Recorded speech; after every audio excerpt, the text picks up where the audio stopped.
नमस्कार। दृष्टि आईएएस के ऑडियो आर्टिकल प्रोग्राम में आपका स्वागत है। आज का हमारा आर्टिकल मिंट में प्रकाशित खबर India promoting Lakshadweep beaches for tourism, how attack on PM Modi are backfiring on Maldives के सारांश पर आधारित है। इसमें टीम दृष्टि के इनपुट्स भी शामिल हैं। यह आर्टिकल सामान्य अध्ययन प्रश्न पत्र 3 के आर्थिक विकास खंड से जुड़ा है। तो चलिए आर्टिकल की शुरुआत करते हैं।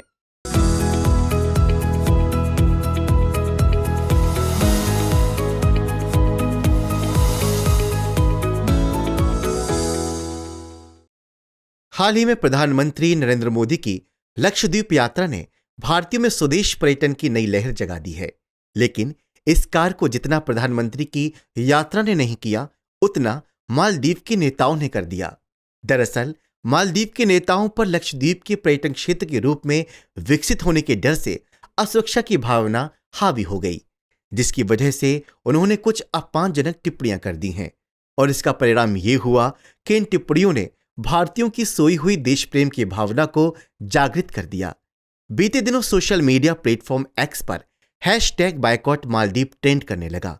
इसके साथ ही लगभग 7,000 लोगों ने मालदीव की टिकट और होटल बुकिंग को कैंसिल कर दिया और बहुत सारे लोगों ने इसका स्क्रीनशॉट सोशल मीडिया पर भी साझा कर दिया। और सबसे बड़ी दिलचस्प बात यह कि इसके साथ ही लक्षद्वीप के पर्यटन स्थल की खोज गूगल में टॉप पर रही। इससे एक बात तो स्पष्ट है कि अगर सही रणनीति अपनाई जाए तो भारत पर्यटन क्षेत्र में शीर्ष स्थान में शामिल हो सकता है। ये सिर्फ भारत मालदीव विवाद की वजह से नहीं, बल्कि इसके कई कारण हैं। आखिर वे कौन से कारक हैं जो भारत को शीर्ष पर्यटन क्षेत्र में शामिल करने में महत्वपूर्ण भूमिका निभाएंगे? दरअसल इस सवाल का जवाब हालिया हुए भारत मालदीव विवाद में ही छिपा हुआ है। अगर भारतीय प्रधानमंत्री भारत के किसी स्थान को पर्यटन स्थल के रूप में प्रमोट कर रहे हैं, तो भला इससे किसी देश को क्या आपत्ति हो सकती है? और वो भी तब जब दो देशों के बीच बहुत अच्छे अंतर्राष्ट्रीय संबंध हों।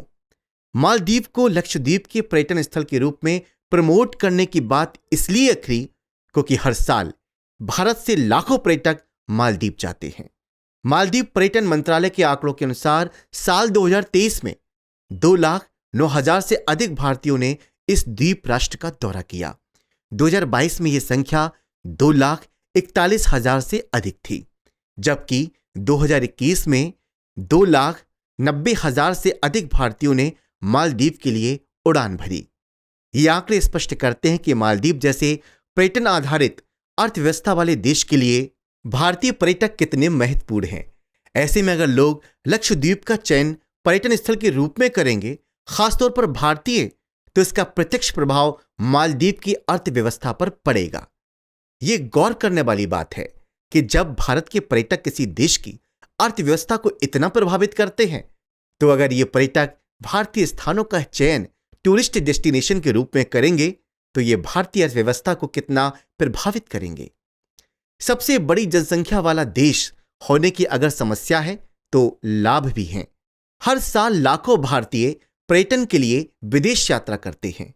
ऐसे में अगर ये सभी लोग विदेशों की बजाय भारत के विभिन्न पर्यटन स्थानों की यात्रा करेंगे, तो ये पर्यटन क्षेत्र को विकसित करने में महत्वपूर्ण भूमिका निभाएंगे। भारत में हर तरह के पर्यटन प्रेमियों के लिए पर्यटन स्थान हैं। यूं भी प्रकृति ने भारत भूमि को अनेक उपहारों से नवाजा है। भारत में पर्वतीय भूमि से लेकर शानदार समुद्र तटों तक हर तरह के प्रकृति प्रेमियों के लिए पर्यटन स्थान हैं। इसके अलावा अनेक ऐतिहासिक स्थल और धार्मिक स्थान भारत में पर्यटन स्थलों को और अधिक बढ़ाते हैं। साथ ही यहाँ के तरह तरह का खान पान और सांस्कृतिक विविधता भी पर्यटकों को अपनी ओर आकर्षित करती है। कहने का आशय ये है कि भारत में टूरिज्म इंडस्ट्री के विकास की अपार संभावनाएं हैं। लेकिन सवाल ये है कि जब भारत का पर्यटन क्षेत्र इतना ही समृद्ध है, तो क्यों अभी तक टूरिज्म इंडस्ट्री का वांछित विकास नहीं हो सका? क्यों अभी तक भारत शीर्ष टूरिस्ट डेस्टिनेशन नहीं बन सका? विविधताओं से परिपूर्ण इतने सारे पर्यटन स्थल होने के बावजूद भारत अभी तक दुनिया के टॉप टूरिस्ट डेस्टिनेशन की लिस्ट में शामिल नहीं हो सका। ये परेशानी की बात है। किसी भी पर्यटन स्थल को प्रसिद्ध करने में कई कारक जिम्मेदार होते हैं, जैसे कितने लोग उस स्थान पर पर्यटन के लिए जा रहे हैं, उस स्थान में बुनियादी सुविधाओं और इंफ्रास्ट्रक्चर की क्या स्थिति है और इसके साथ ही उस स्थान की ब्रांडिंग किस तरह से की गई है। भारत में बहुत सारे ऐसे खूबसूरत पर्यटन क्षेत्र हैं जिनके बारे में उस स्थान के आसपास के लोगों को ही ज्यादा जानकारी नहीं है। साथ ही कुछ स्थान ऐसे दुर्गम जगहों पर हैं जहां तक पहुंचने के लिए पर्याप्त यातायात साधन नहीं है। इसके अलावा बहुत सारे स्थान ब्रांडिंग के अभाव में लोगों की जानकारी से दूर हैं। लक्षद्वीप की टूरिस्ट स्पॉट की सबसे अधिक खोजे जाने का मूल कारण हालिया हुई इसकी ब्रांडिंग ही है, भले ही कारण कुछ भी रहा हो। तो सवाल यह है कि भारत को शीर्ष टूरिस्ट डेस्टिनेशन बनाने के लिए क्या प्रयास किए जा सकते हैं। ज्यादातर मामलों के लिए प्रयास करने के नाम पर हम सारी जिम्मेदारी सरकार के सिर पर मढ़ देते हैं। जाहिर है, आरोप लगाना आसान होता है। सरकार पर आरोप लगाकर हम अपनी अपनी जिम्मेदारी से बच जाते हैं। पर्यटन क्षेत्रों के विकास की जिम्मेदारी तो सरकार की है, लेकिन किसी स्थान को पर्यटन क्षेत्र के रूप में प्रसिद्ध करने की जिम्मेदारी सिर्फ सरकार की नहीं है, बल्कि हम सभी की है। जब हम पर्यटन के लिए स्थान का चुनाव करते समय भारतीय स्थानों को प्राथमिकता देंगे और अपने यात्रा अनुभवों की ब्रांडिंग करेंगे तो खुद ब खुद ये और लोगों को भी संबंधित स्थान की ओर आकर्षित करेगा। हालांकि साथ ही साथ सरकार का योगदान भी जरूरी है, क्योंकि किसी स्थान पर बुनियादी सुविधाओं और अवसंरचनात्मक विकास तो सरकार ही करेगी। इसके साथ ही पर्यटन को बढ़ावा देने वाली उचित नीतियों का विकास भी करना चाहिए। आगे की राह में हम देखते हैं, जैसा कि हमने अभी चर्चा की, कि भारत विशिष्ट पर्यटन क्षेत्रों से परिपूर्ण है।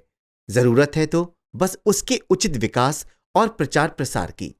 और आधुनिक युग में सोशल मीडिया ने इस काम को और भी आसान बना दिया है। इसके अलावा अगर अंतर्राष्ट्रीय पर्यटकों की गिनती ना भी की जाए तो सिर्फ भारत के लोग ही किसी पर्यटन स्थल को प्रसिद्ध करने में महत्वपूर्ण भूमिका निभा सकते हैं और भारत की टूरिज्म इंडस्ट्री को एक नई दिशा प्रदान कर सकते हैं। टूरिज्म इंडस्ट्री प्रत्यक्ष और अप्रत्यक्ष रूप से लाखों लोगों को रोजगार प्रदान करती है। कहने का आशय यह है कि अगर भारतीय टूरिज्म इंडस्ट्री विकसित होती है तो यह भारतीय अर्थव्यवस्था को तो प्रभावित करेगी ही, साथ ही साथ इस उद्योग से जुड़े कई लोगों को आर्थिक लाभ प्रदान करेगी। आज का सवाल देखते हैं। लक्षद्वीप मालदीव विवाद ने अप्रत्यक्ष रूप से लक्षद्वीप को पर्यटन स्थल के रूप में प्रसिद्ध कर दिया है। इस कथन का समालोचनात्मक विश्लेषण कीजिए। दोस्तों, अभी तक के लिए इतना ही। नेक्स्ट एपिसोड में मिलेंगे किसी नए विषय के साथ। तब तक के लिए नमस्कार। डियर व्यूअर्स, अपने एग्जाम की तैयारी को और बेहतर करने के लिए हमारे चैनल को लाइक, शेयर और सब्सक्राइब करना न भूलें।